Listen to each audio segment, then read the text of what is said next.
नमस्कार सबैजनालाई। एक्सेलको सासानो भिडियोहरूबाट एक्सेल सिकाउने सिलसिलामा म आज 8औं भिडियोको रूपमा प्रिन्ट गर्दाखेरि आउने समस्याहरू विशेष गरेर एक्सेलको प्रिन्ट लेआउट मिलाउने विषयवस्तुमा चाहिँ आधारित रहेर छलफल गर्न गइराखेको छु। त म एक्सेल खोल्छु तुरुन्तै। त योभन्दा अघिल्लो भिडियोकै डेटा छ हामीसँग र मैले देखेको सबैभन्दा बढी प्रब्लम चाहिँ यसलाई मन चाहिने किसिमले प्रिन्ट गर्न समस्या हुने नै हो। त यसको लागि हामीले यो पेज कत्रो छ भनेर यो पेजमा कति डेटा आउँछ, यसमा त धेरै डेटा छ, एक पेजमा कति आउँछ भन्ने यस्तो क्वेरीहरू आउँदाखेरि चाहिँ एउटा हामीले यहाँबाट प्रिभ्यू हेर्ने गरेका छौँ। प्रिन्टमा गएर प्रिन्ट प्रिभ्यू हेर्ने र यो कस्तो देखिन्छ भनेर यसरी हेर्ने गरेका छौँ। अब यसमा सामान्यतया के छ भने जस्तै अहिले हेर्दाखेरि 1 नम्बरदेखि रो 1 देखि हाम्रो रो 46 सम्म आइरहेको छ। तर अब हामीले चाहेको चाहिँ के थियो भने 1 देखि 100 सम्म या 1 देखि 40 सम्म या 45 सम्म यसरी मल्टिपल अफ 5 मा चाहिँ हाम्रो पेज सक्यो भने ठिक हुन्थ्यो भन्ने जस्तो हामीलाई लाग्छ। यस्तो सानोतिनो कुराहरू भने जस्तै अहिले एकपटक हामीले प्रिन्ट अर्डर दिइसकेपछि हाम्रो यो ड्यास लाइनले पेजिनेसन पनि भएको देखियो। अब हामीले यसको सट्टा चाहिँ एक्सेलमै भ्यू मेनुमा उपलब्ध फेसिलिटीहरूलाई चेक गरौँ एकछिन। त यो नर्मल भ्यूमा छ। अहिले हाम्रो 3वटा भ्यूहरू विशेष गरेर यसमा पाइन्छ।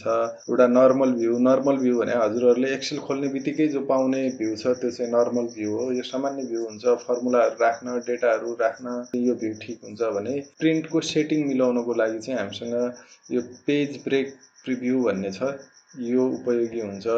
अब यसो आएर हेर्दाखेरि यसमा के कुरा देखिन्छ भने पहिलो कुरा त प्रिन्ट गर्ने एरिया चाहिँ यसरी देखिन्छ र बाँकी एरिया चाहिँ यो ग्रेमा देखिन्छ। प्रिन्ट गर्नुपर्ने डेटा भएको एरियालाई यसले सिलेक्ट गरिदिन्छ। यसलाई पनि हामी घटाउन बढाउन सक्छौँ। यसरी यो हरियोमा जाँदाखेरि यो कालो बाइडाइरेक्सनल एरो देखिरहेछ। यसलाई मैले समाएर अलि उता लगिदियो भने हाम्रो प्रिन्टिङ एरिया चाहिँ घट्यो। र अब यसलाई स्क्रोल गर्दै जाँदाखेरि म अलिकति जुम पनि गर्छु। यसलाई स्क्रोल गर्दै जाँदाखेरि यो के भयो भने यो पेज नम्बर 1 हो है। जस्तै यहाँनिर यो पेज 1 भनेर देखाइरहेछ हाम्रो। यो पेज नम्बर 1 कहाँनिर सकिन्छ त 46 नम्बरमा सकिन्छ। 46 नम्बर भने हामीले अलि माथि 45 मा यसरी मिलाउन सक्छौँ या 40 सम्म मात्रै पहिलो पेज हुनु पर्यो भनेर हामी मिलाउन सक्छौँ। त यसरी दोस्रो पेज पनि हामीलाई 80 सम्म मात्रै चाहियो भने हामी यसरी मिलाउन सक्छौँ। अथवा जे भयो नि हाम्रो पेज प्रिन्ट भएर आउँदाखेरि हाम्रो डेटा चाहिँ कसरी आउँछ, कहाँसम्म आउँछ भन्ने कुरा चाहिँ हामी यहाँबाट एटलिस्ट हेर्न सक्छौँ। अगाडि नै प्रिन्ट गरेर हामीले मन नपर्ने तरिकाले आउनुभन्दा अगाडि हेरेर चाहिँ हामी ध्यान दिन सक्छौँ। डिफ्रेन्ट टाइपको रिपोर्टहरू हुन्छ, त्यो फरक फरक पानामा आउनुपर्ने हुन्छ एउटै सिटमा भएको डेटा पनि। र त्यति बेला चाहिँ हामीलाई यो सेटिङले एकदमै मद्दत पुर्याउन सक्छ। अब यसैमा अर्को एउटा पेज लेआउट भन्ने भ्यू छ। यो पेज लेआउट भ्यू अलि छुट्टै देखिन्छ। अब यो किन बनायो, यो त अलि छुट्टै छ कि यो भएर के फाइदा हुने हो भन्ने कुरा मलाई पनि लाग्थ्यो।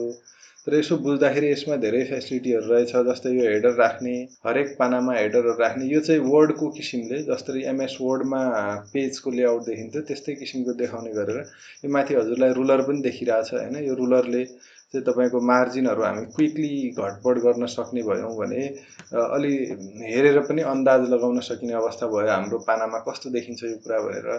अहिले जस्तै यता यो राइटमा अलि धेरै मार्जिन ठाउँ बच्ला जस्तो छ A4 मा प्रिन्ट गर्दाखेरि भने यसो गर्यो भने चाहिँ अब हाम्रो राइटमा कम ठाउँ बच्छ, बरु लेफ्टमा चाहिँ हामी पन्चिङ गर्न यसरी राख्न सक्छौँ। यो भयो। अनि पेज नम्बरहरू राख्ने यस्तो क्विक गर्न सक्ने एक्टिभिटीहरू चाहिँ यसले गर्न दिन्छ। त यो पेज ब्रेक प्रिभ्यू चाहिँ हामीलाई धेरै जसो समयमा बडा उपयोगी हुने भएकोले मैले यसको बारेमा हजुरहरूलाई जानकारी गराउन चाहे। आजको यो टिप्स चाहिँ यति नै। हस्, गुड नाइट।